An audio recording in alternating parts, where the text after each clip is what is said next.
Salam guys, ni Mike daripada Blue Green Motorworks. Hari ni kita ada X5 E70 M Sport, engine N52 3 liter.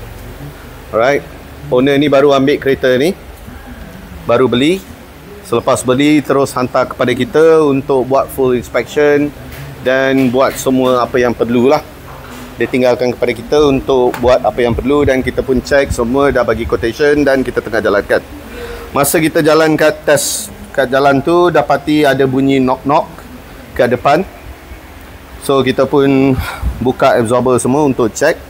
Hari ni mekanik kita Amar. Okay, apa yang kau tengah buat? Apa yang kau jumpa? Kita dah buka absorber. Kita tengok absorber depan ni masih nampak baru. Dan kita dah test tekan, masih elok.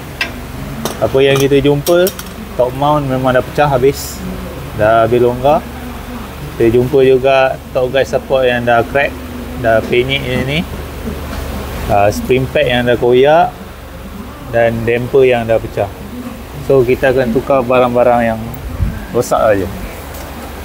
So kita hanya tukar barang-barang yang perlu ditukar, iaitu yang rosak saja, sebab absorber dia masih cantik lagi. Kat sini kita ada top mount baru, support guide baru, damper baru dan spring pad pun baru. Absorber kita akan guna balik.